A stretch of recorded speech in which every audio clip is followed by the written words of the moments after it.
and her parents had splurged on a ride around London for six of us. It was arranged that since my friend and I didn't live close by, we could stay in the spare room at my friend's parents' house that night. This was my first time staying at her place. It was only the second time I had met this mutual friend as well. We ended up in the spare room, which had a rather large single bed, we topped and tailed. It was odd but comfy. However, the floor in the room was covered with stuff. You literally could not see the floor at all. We had to wade through all this clutter to get to the bed. It was akin to wading through a ball pit. All the other rooms were quite neat from what I recall. Just that one room was absolutely trashed. Story 54. I was at a friend's house during the summer, while we were both home from university. We were playing Xbox, and my controller batteries were dying. He told me there were fresh batteries in the top drawer of his bedside table. Just as I opened the drawer, he shouted, "Wait! There were also batteries so we could continue playing Black Ops Zombies." Story 55. In a photo album, behind a picture of me as a baby, was another picture of me as a baby, emerging from my mother's body. Story 56. Free-range roaches crawl on the floor, walls, ceiling, and furniture.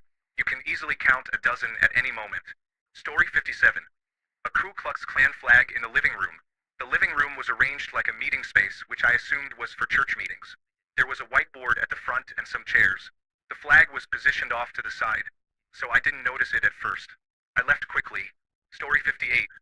It wasn't a thing technically, but when I used the bathroom at my sister-in-law's house, I got stuck to the toilet. Story 59. My great-aunt passed away a month ago, and I went to help with everything. We had to clean up her house and found many interesting things, including a postcard from 1906, pictures of my mother's father and my great-aunt as children, and a copy of my mother's wedding invitation. At one point, we discovered a page from a newspaper featuring an advertisement for a vaudeville performer, my great-great-grandfather. He was a blackface comedian. I needed some time to process that. Story 60. My classmate's private photos were discovered by her younger sister and me while we were using her computer to look at anime art and music. It wasn't the worst situation, but it became uncomfortable because my classmate exhibited erratic behavior. She later began dating the man who had assaulted her sister and even expressed enjoyment about his scent, while simultaneously shaming her sister for supposedly tempting him.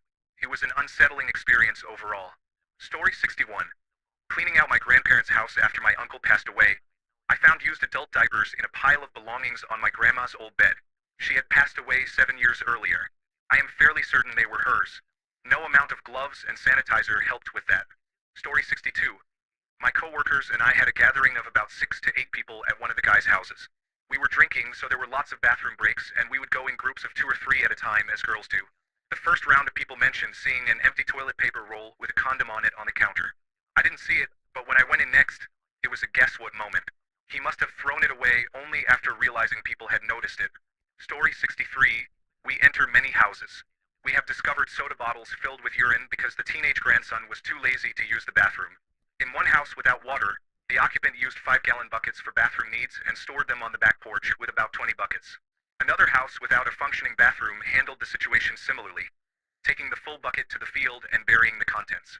Lastly, there was a person who filled the tub with waste because the toilet ceased functioning. He urinated outside. Story 64.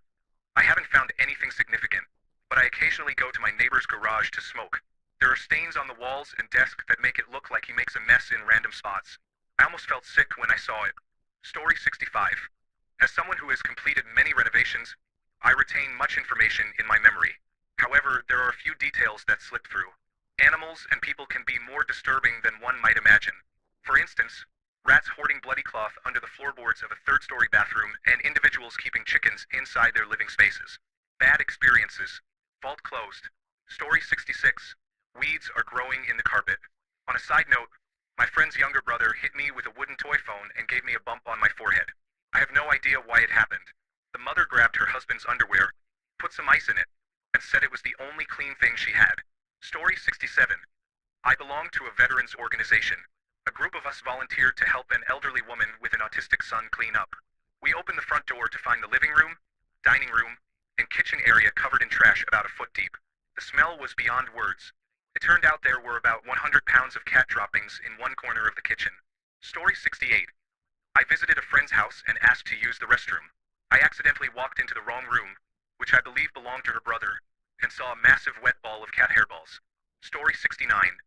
Not another person's house, but it was a nasty little surprise left for me by the previous occupant of my barracks room. There were some suspicious stains on the wall near the bed. It looked like a bodily fluid and was fluorescent under a black light. I scrubbed and sanitized it thoroughly. Story 70. A mutual friend joked about having a secret nut jar with one of his friend groups. I talked to another guy in the group about it, and he nearly confirmed it during our conversation. I hope it's just some foul inside joke. But let's be honest, the guy's name is Garrett. Story 71. A large dresser drawer, where you would normally store t-shirts and similar items, is filled to the brim with used sanitary pads. I still remember the smell from 1997. Story 72. I used to spend time with people who lived in cluttered environments, where they discarded garbage on the floor after finishing something. Their apartment smelled of stale cigarettes. One night, I invited the daughter and her boyfriend over, and he acted as if my house was the same as their apartment, tossing his trash on the floor. I told him to throw his trash in the garbage can in the kitchen, because I did not live like that. Story 73. Once, when I entered my sister's room, I noticed Kat vomit on the floor. For weeks, I watched that vomit slowly congeal as she stepped over it. It remained there for months. Yes, I could have cleaned it, but I was curious about how long she would leave it since it was her cat and her room, making it her responsibility. Story 74. I went to a friend's house in junior high and saw blood-stained underwear on the floor of her bedroom.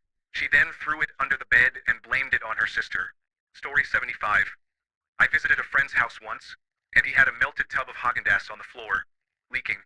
I also found used KFC packaging in his bathtub when I went to use the bathroom. Story 76. I used to go to people's houses to set them up for continuous positive airway pressure testing. The entire inside of this one house was unpleasant due to two chain smokers who lived there. The carpet was heavy with smoke with every step I took. The ceiling was yellow from it. The man's bed literally had 3 overflowing ashtrays piled up on a side table next to it, along with a dark yellow stain in the outline of his body on the sheets. I almost gagged from the smell, and I was left smelling like an ashtray for a week afterward. Story 77. Dirty item behind a bed. The situation was unpleasant. May everyone find cleanliness and fulfillment in this life. Story 78. 2 5-gallon containers in a smoker's room smelled terrible, reminiscent of an unpleasant odor. Thanks a bunch for sticking around till the end of the video. Remember to subscribe, and until next time, stay awesome and goodbye. Story 1. I couldn't swim when I was a child. Someone thought it would be funny to push me into the pool. Fortunately, an adult was there and rescued me. Story 2. I woke up in a tent covered in vomit. Turns out I threw up all night in my sleep after drinking too much. I could have easily choked to death, and I am incredibly grateful that I didn't. I have never drunk that much since. Story 3. On 2 separate occasions, I narrowly dodged a head-on collision with a person veering into the wrong lane with no time to spare. Story 4.